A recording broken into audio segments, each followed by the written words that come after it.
Band-Aid, prescription, or surgery. You finished the first draft of your short story or novel. Yay! Good for you! Now the tougher practice of writing begins. Revision. Your first draft is your newborn, whereas your revisions will be old souls. They will have many, many lives. The thing is, the more you become adept at revising, the less time it takes you to do it. Another way of looking at revision is as you become a better writer, it will be easier for you to see where the flaws in your story lie.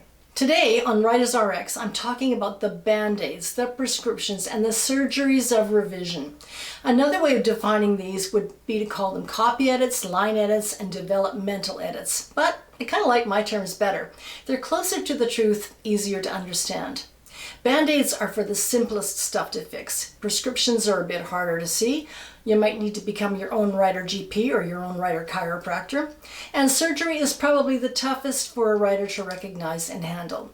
Sometimes you really do need an outside second opinion for those. Today, I'm offering you a checklist for all of these kinds of edits. The band-aids, the prescriptions, and the surgery. If you take these like you take your vitamins, your manuscript will be better for it.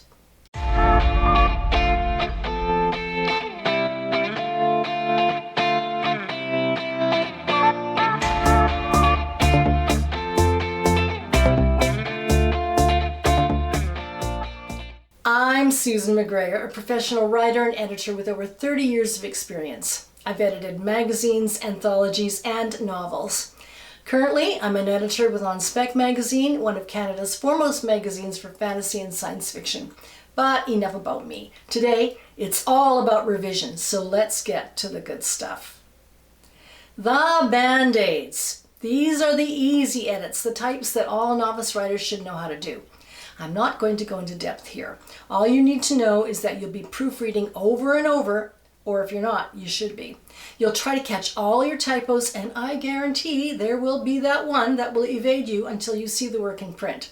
You do your best, but it will be inevitable. You need to check your spelling, use American spelling for American publishers, Canadian spelling for Canadian publishers, and so on, unless otherwise indicated. If you're not sure which spelling is preferred by a particular publisher, their submission guidelines should tell you. If you're self-publishing, slant your spelling towards whoever your main audience will be. Double check your punctuation. Do not double space after a period before starting a new sentence. Ensure your tenses are consistent and compatible, that you know how and when to use italics properly, and that your narration stays consistent. You need to know all of these rules if you're going to be taken seriously as a writer. If you need a refresher on these basics, get yourself a good book on grammar. When I need to check something, my go-to books are number 1, The Elements of Style, 4th edition by William Strunk Jr. and E.B. White. Number 2, The Canadian Style, Revised and Expanded, A Guide to Writing and Editing by Dundurn Press. And number 3, The Copy Editor's Handbook, A Guide for Book Publishing and Corporate Communications by Amy Einsohn and Marilyn Schwartz. Also, I will say if there are any minor edits I've mentioned that you'd like to see me expand upon, drop me a line and I will consider it. Let's get on to the next level of revision, the prescription. Prescription edits are line edits, and these can be a bit trickier to catch. They can be quite subtle. I think the reason for this is because we get so close to our writing, we become myopic, nearsighted. We just don't see the issues right away. We don't see where we need to make those changes. An example of this would be how we layer our sentences. Each sentence should build upon the one preceding it. I mean, it's logical, right? When sentences become jumbled or out of order, it's harder for the reader to follow your flow of events. For example, in this paragraph, Kevin dons his coat and boots that wait for him by the door. The snow lies thick upon the fields. The house is cold, filled with the unhappy weight of memory and grief. There is no point to going out, but no point to staying inside either. He opens the door and steps onto the porch. His boots are warm and dry, as if his mother has warmed them with her hands. Okay, so not bad. Kind of evocative, but warm, cold, inside, outside, it's all a bit of a jumble. The paragraph might read better this way. Kevin dons his coat and boots that wait for him by the door. Despite the cold of the house, filled with the unhappy weight of memory and grief, His boots are warm and dry, as if his mother has warmed them with her hands. There is no point to going out, but no point to staying inside either. He opens the door and steps onto the porch. The snow lies thick upon the fields. You see how that works a bit better? The ideas flow. The sense that he has of his mother, whom we suspect might be dead, becomes poignant when he feels as if his boots have been warmed by her. He steps outside, sees the fields and snow, which becomes a nice juxtaposition to the warmth of his boots and his mother's memory. Another example of this would be creating an unintended meaning in our descriptions. For example, a white cottager's house with a peaked red roof sat at the base of the cliff. Okay, does the writer mean that the cottager is white, or does he mean that the house is white? The sentence was rewritten this way: a cottager's house, white with a red peaked roof, sat at the base of the cliff. This is much clearer, and we're not getting into racial issues. Here's another example of awkward description. Tanya was shaped like an hourglass, topped by bottle blonde hair and a mermaid tattoo. Okay, now this sounds as if the hourglass has blonde hair and the tattoo, and not Tanya. A better way to write this might be: Tanya was built like an hourglass, curvy, with a wasp waist. Her bottle blonde hair did little to hide her cleavage with its mermaid tattoo. Be mindful about how you layer your sentences. Now for surgery or developmental edits. These are often cuts, thus the term surgery. With these, you trim your manuscript so that anything extraneous is taken out, anything that doesn't add in a strong way to your plot's action or your character's desire to reach their goals. Again, it can be hard to cut anything from your manuscript because we get so close to them. Our manuscripts, like I said, they're our babies. We're proud of them. But that said, you want your manuscript to be as strong and as engaging as it could possibly be. When it comes to trimming, sometimes the best thing you can do is to get a second opinion. Have a professional editor read your work and show you what should stay and what needs to go. In my second book, The Tattooed Seer, I realized at about chapter 10 or 11 that I'd taken a wrong turn, that where I'd taken the plot was just a diversion. It didn't really add anything to the characters or the story. So I cut 10,000 words, yes, 10,000, and jumped to the next exciting section. You probably heard that old saying, kill your darlings. Well, if you haven't heard the saying before, it means be prepared to cut any prose that doesn't serve your story. Other elements you might want to cut out altogether or keep short and sweet are the so-called lulls in a book. These often happen after an exciting bit of action where the protagonist thinks back to what he or she has just been through, or where they're hoping to go in the future.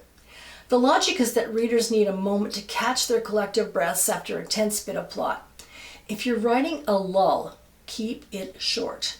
I once had an agent tell me during one of my lulls, action, action, action, make something happen here. So instead of sitting on a riverbank and thinking about her life, I made my protagonist cross a river in spate. She was swept away, but managed to save herself before getting speared on a fallen tree that was reaching across the river. Not all cuts have to be major. Smaller surgeries might include 1. Getting rid of 2 characters when 1 character can suffice for both roles. 2. You can tighten up your description by finding better and stronger ways to describe something. Shorter nouns and verbs are better than longer ones. Shorter often means stronger, though not always. Go easy on the adjectives and adverbs. In narration, limit your use of modifiers, words like only, just, very, and that. This, of course, doesn't apply to actual dialogue, where these words could be characteristic of how a character speaks. Finally, watch out for unnecessary body language. For example, there's no need to say, his feet shifted from side to side. We get the same idea by you simply saying, he shifted from side to side. Also, watch out for turning and looking. There's no need for your protagonist to turn and look at something, or any of your characters to do that.